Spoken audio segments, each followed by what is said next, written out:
Assalamualaikum warahmatullahi wabarakatuh. Kami dari kelompok 5 akan mempresentasikan materi dari scrapbook yang telah kami buat tentang persatuan dan kesatuan pada masa reformasi. Sebelumnya, izinkan kami untuk memperkenalkan diri terlebih dahulu. Perkenalkan, nama saya Muhammad Rosid Kusdiawan. Saya Zahra Anida. Nama saya Andika Widiantara. Saya Ivana Tirza. Saya Wisnu Rahmat Saputra. Saya Merobi Marlela. Baik, adapun daftar isi yang telah kami buat diantaranya adalah latar belakang, sebab akibat, berita, peristiwa, upaya, tokoh, identitas, dan daftar pustaka. Materi yang pertama akan dijelaskan oleh rekan saya. Silahkan. Bahasan kami yang pertama adalah latar belakang. Latar belakang adanya masa reformasi. Yang pertama adalah krisis ekonomi 1997. Pada tahun 1997, beberapa negara di kawasan Asia terkena dampak terhadap krisis ekonomi global. Kemudian, krisis tersebut diperparah dengan kepanikan masyarakat yang melihat keterpurukan nilai rupiah dan berlomba-lomba menukarkan rupiah dengan dolar. Yang kedua, demonstrasi massa. Akhir era Orde Baru ditandai dengan kerusuhan massa dan protes-protes mahasiswa di jalan-jalan. Mahasiswa dan masyarakat yang menuntut agar Soeharto mundur dari jabatannya sebagai Presiden Indonesia pada akhirnya berhasil. Mulai bulan Mei 1998, Soeharto menyampaikan surat pengunduran dirinya, dan pemerintahan selanjutnya dilanjutkan oleh B.J. Habibie yang saat itu adalah wakil presiden dari Soeharto. Yang ketiga ada korupsi, kolusi, dan nepotisme atau KKN. Ketiga hal tersebut menjadi momok serius pada pemerintahan Orde Baru. Sebagian besar institusi dan perangkat negara melakukan korupsi, kolusi, dan nepotisme yang mana merugikan negara, dan tidak profesionalnya lembaga dalam menjalankan tugas kenegaraan. Yang keempat, atau yang terakhir, tumpulnya hukum di Indonesia. Hukum di Indonesia timpang sebelah, atau dalam tanda kutip, tumpul ke atas, runcing ke bawah. Maksud dari istilah tersebut adalah salah satu kenyataan bahwa keadilan di negeri ini lebih tajam hukum masyarakat kelas bawah daripada pejabat tinggi. Hal tersebut memunculkan ketidakpercayaan masyarakat terhadap penegakan hukum di Indonesia.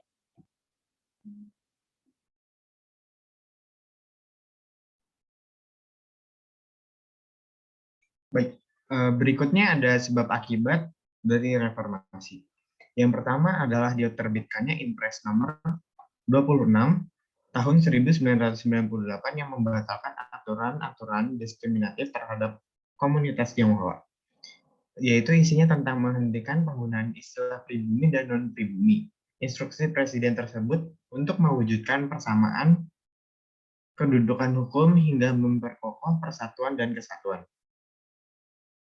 Yang kedua, Presiden Abdurrahman Wahid mengembalikan hak warga keturunan Tionghoa untuk melakukan ritual keagamaan secara terbuka. Di era Orde Baru, di bawah kepemimpinan Presiden Soeharto, masyarakat Tionghoa dilarang untuk merayakan Imlek secara terbuka. Larangan itu tertuang pada Instruksi Presiden nomor 14 tahun 1999 tentang agama, kepercayaan, dan adat istiadat Cina. Dalam aturan itu, Soeharto menginstruksikan etnis Tionghoa yang merayakan pesta agama atau adat istiadat agar tidak mencolok di depan umum, akan tetapi dilakukan dalam lingkungan keluarga yang tertutup. Saat Gus Dur menjabat sebagai presiden, perubahan terjadi. Beliau mengambil langkah spontan dengan mencabut Impres nomor 14 tahun 1967 tentang agama, kepercayaan, dan adat istiadat Cina. Impres akhirnya dicabut dengan terbitnya keputusan Presiden tahun 2000 pada 17 Januari tahun 2000. Karena keputusan Presiden tersebut hari raya lainnya secara terbuka. Masih orang-orang bebas untuk mengemukakan pendapatnya. Kemudian yang keempat, dihapusnya dui fungsi ABRI. Setelah reformasi, peran ABRI di perwakilan rakyat atau DPR mulai dikurangi secara bertahap. Konsep dui fungsi ABRI ini pada awalnya adalah untuk menjamin TNI untuk menguasai posisi sentral dalam jabatan di pemerintahan dan BUMN dalam artian mengamankan, tapi dalam rangka memiliki otoritas penuh untuk mengelola atau menguasai sektor-sektor negara non-pertahanan dan keamanan. Selain karena faktor kebutuhan rezim dalam menggait dukungan militer, tuntutan kondisi bangsa pada saat itu sangat mendesak sehingga dui fungsi ABRI diberlakukan secara konstitusional di era rezim Soeharto. Memasuki era reformasi, fungsi dan peranan sosial politik ABRI dicabut karena dianggap bertentangan dengan demokrasi. Pemberlakuan dui fungsi ABRI dianggap telah memadamkan kehidupan demokratis di Indonesia, sebab militer, khususnya Angkatan Darat, menjadi suatu institusi yang sangat sentral mengendalikan segala urusan kehidupan masyarakat Indonesia. Yang kelima, ada reformasi di bidang hukum. Pada masa pemerintahan Baharudin Yusuf Habibie, dilakukan reformasi di bidang hukum, di mana reformasi hukum ini disesuaikan dengan aspirasi yang berkembang di masyarakat. Di era ini, Presiden Habibie ingin menciptakan hukum yang dapat menjamin keamanan perlindungan hak asasi manusia. Kemudian yang keenam atau yang terakhir, penerapan sistem pemerintahan desentralisasi. Desentralisasi adalah penyerahan wewenang pemerintah oleh pemerintah pusat kepada pemerintah daerah untuk mengatur dan mengurus segala urusan pemerintahan.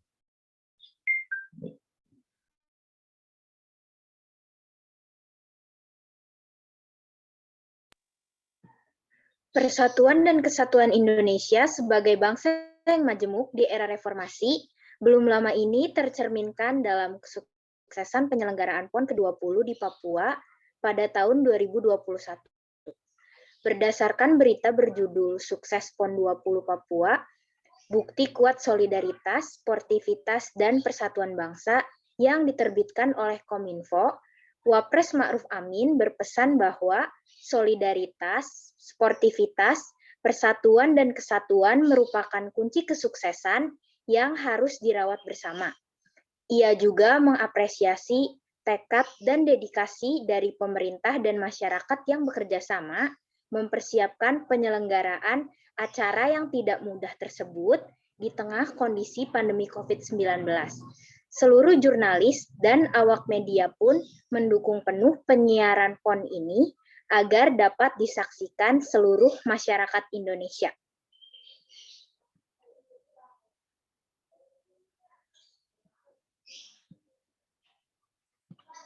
Perwujudan persatuan dan kesatuan yang lainnya dapat dilihat dari penyelenggaraan Pawai Karnaval Festival Merah Putih yang berpusat di Lapangan Tugu, Jalan Pangeran Antasari, di Kelurahan Raja Pangkalan Bun, Kabupaten Kobar.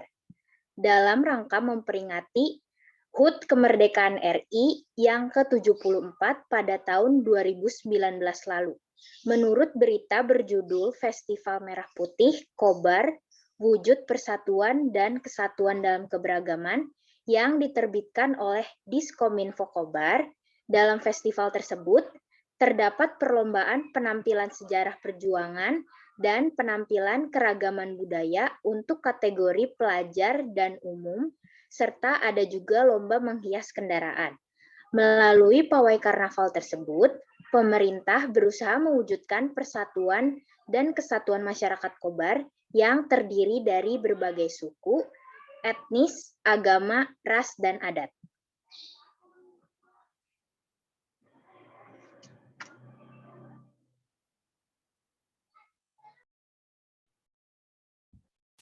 Selanjutnya, salah satu peristiwa besar yang mengancam persatuan dan kesatuan pada era yang terjadi di masa reformasi adalah peristiwa Bom Bali I. Peristiwa Pengoboman Bali 2022 atau disebut juga Bom Bali I adalah rangkaian 3 peristiwa pengeboman yang terjadi pada malam hari tanggal 12 Oktober 2002.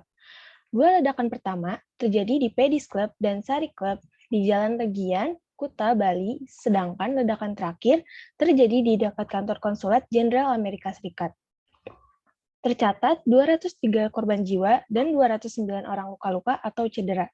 Kebanyakan korban merupakan wisatawan asing yang sedang berkunjung ke tempat lokasi tersebut. Peristiwa ini dianggap sebagai peristiwa terorisme terparah dalam sejarah Indonesia. Latar belakang dari peristiwa ini berasal dari peristiwa kerusuhan yang sebelumnya terjadi di Poso dan Ambon. Bom Bali adalah balas dendam para teroris karena dalam kedua peristiwa tersebut banyak umat Muslim terbunuh akibat konflik yang terjadi. Selain itu, bom Bali dilakukan untuk membela rakyat dalam sejarah Perang Afghanistan atas penindasan yang dilakukan Amerika Serikat karena para teroris menganggap penyebab Perang Afghanistan telah sangat menindas rakyat di sana. Latar belakang peristiwa bom Bali terjadi juga karena para teroris menganggap bahwa Bali adalah pusat maksiat dan lokasi yang tidak sesuai dengan ajaran Islam. Dampak dari peristiwa ini yaitu sedikitnya 203 korban jiwa dan 209 orang luka-luka atau cedera. Selain itu, sejumlah negara kemudian mengeluarkan travel warning bagi para warganya yang berniat berkunjung ke Indonesia. Akibatnya, pendapatan dari sektor pariwisata menurun dan sektor pariwisata di Bali sempat mengalami keterpurukan. Dari puluhan orang yang terlibat sebagai pelaku terorisme tersebut, terdapat 3 terdakwa yang mendapat hukuman mati. Terdakwa kasus bom Bali Amrozi bin Nur Hashim divonis hukuman mati oleh Pengadilan Negeri Denpasar pada tanggal 7 Agustus 2003. Dia terbukti secara sah dan meyakinkan sebagai otak bom Bali 1. Yang kedua, terdakwa bom Bali Imam Samudra divonis mati. Ia dinilai menyediakan dana untuk aksi teror dan tanpa hak menguasai, menyimpan, dan menggunakan bahan peledak untuk terorisme. Dan yang terakhir, terdakwa Ali Gufron dijatuhi hukuman mati. Ia secara sah dan meyakinkan menjadi koordinator umum pengoboman Bali. Saat ini, di lokasi ledakan tersebut dibangun monumen untuk mengenang latar belakang peristiwa bom Bali tersebut.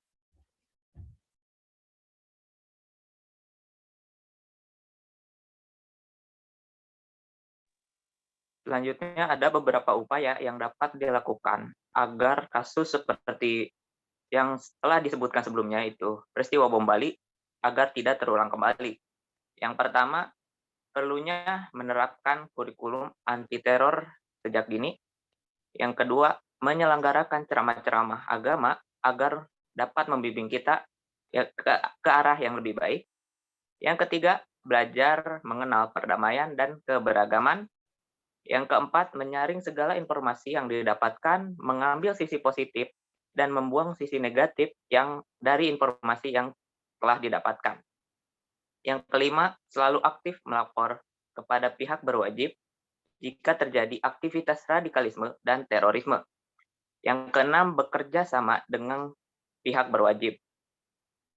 Yang ketujuh, meningkatkan kewaspadaan terhadap radikalisme.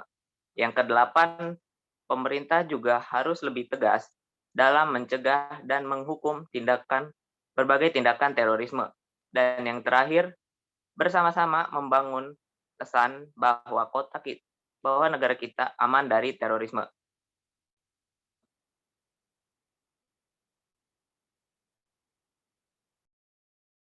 Baik, selanjutnya adalah tentang tokoh-tokoh yang berpengaruh dalam bidang persatuan dan kesatuan di masa reformasi. Yang pertama adalah Profesor Dr. Insinyur Haji Bahrudin Yusuf Habibie atau yang biasa kita sebut B.J. Habibie. Presiden ketiga RI Baharudin Yusuf Habibie berbagi kisah saat berbicara di acara Mengelola Keberagaman Meneguhkan Keindonesiaan yang diadakan Lembaga Ilmu Pengetahuan Indonesia atau biasa disingkat dengan LIPI.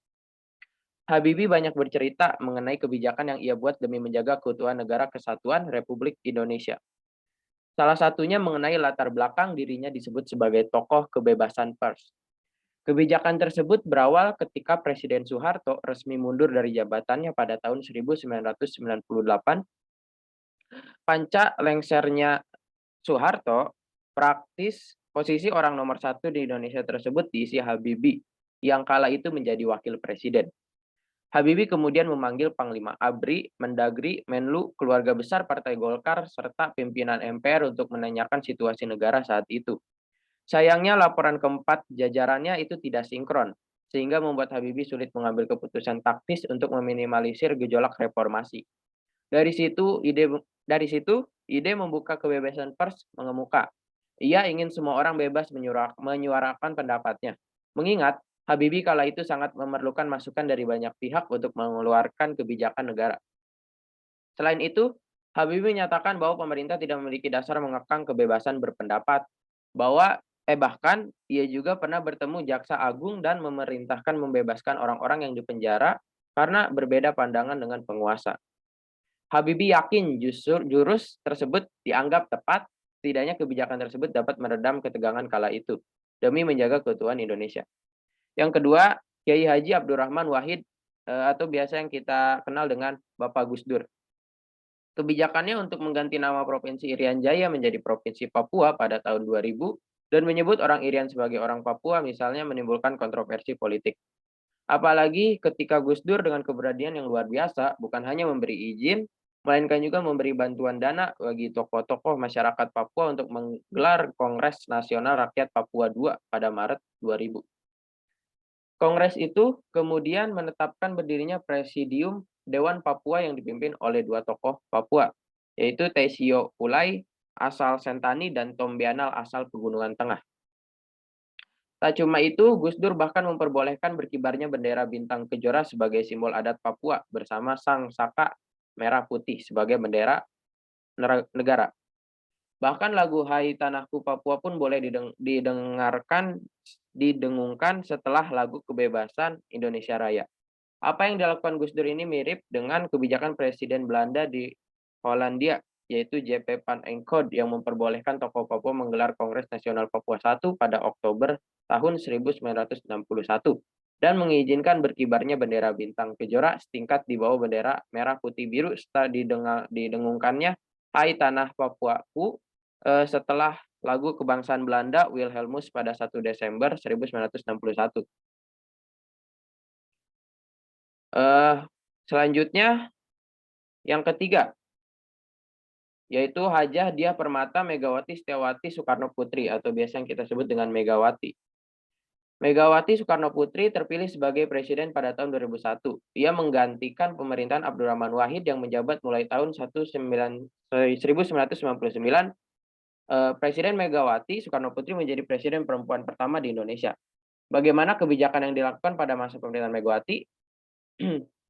Berikut ulasannya. Dilansir dari Sejarah Nasional Indonesia 2008, MC Radcliffe, krisis ekonomi masih terasa di masa pemerintahan Megawati. Namun ada kemajuan di masa pemerintahannya seperti investasi yang mengalir baik dari dalam maupun luar negeri. Dalam bidang politik, pemerintahan Megawati masih tidak lepas dari praktik KKN atau yaitu korupsi, kolusi, dan nepotisme. Stabilitas nasional masih goyang, sehingga ia menjual beberapa aset negara kepada asing untuk melakukan stabilitas nasional. Selanjutnya yang keempat, Profesor Dr. Haji Susilo Bambang Yudhoyono atau yang biasa kita kenal dengan Bapak SBY. Masa pemerintahan Presiden Susilo Bambang Yudhoyono dimulai dari tahun 2004 sampai 2014. Di masa pemerintahannya ada dua wakil presiden, yakni Yusuf Kala dan Budiono. Kebijakan politik yang dibuat adalah Kabinet Indonesia Bersatu yang berada di dalam dua periode. Kabinet Indonesia Bersatu 1 dan Kabinet Indonesia Bersatu 2. Saldi Isro dalam 10 tahun bersama SBY. Catatan dari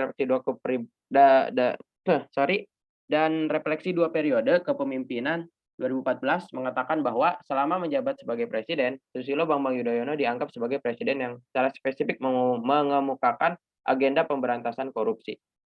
Pada zaman SBY, KPK direvitalisasikan dan memiliki posisi politik yang sangat kuat. KPK telah membongkar berbagai kasus, salah satunya kasus suap Kemenpora Wafid Muharram atau kasus korupsi Wisma Atlet yang dilakukan oleh Nazarudin. Dilansir dari Kompas.com, selama 10 tahun kepemimpinan Susilo Bambang Yudhoyono, penegakan atau supremasi hukum diberikan porsi yang baik dan besar. Dalam hubungan internasional, peran Indonesia dalam kancah internasional tidak dipandang sebelah mata. Indonesia pada masa itu di berbagai forum internasional seperti APEC dan Global Climate Change. Lalu yang terakhir ada yang kelima, Insinyur Haji Joko Widodo atau biasa disebut Bapak Jokowi. Presiden terpilih dalam pemilihan presiden Pilpres tahun 2019, Joko Widodo, menyampaikan strategi pembangunan Indonesia ke publik dalam periode kedua pemerintahannya. Setidaknya ada 5 tahap besar pembangunan yang akan dilakukan pemerintahan selama 5 tahun ke depan dengan bermodalkan persatuan dan kesatuan bangsa, diantaranya meneruskan pembangunan infrastruktur, jaminan kesehatan ibu hamil dan bayi, undang investasi perbanyak lapangan kerja, serta reformasi birokrat struktural APBD efisien dan tepat sasaran. Baik, cukup sekian presentasi dari kelompok kami. Kurang lebihnya mohon maaf. Wassalamualaikum warahmatullahi wabarakatuh.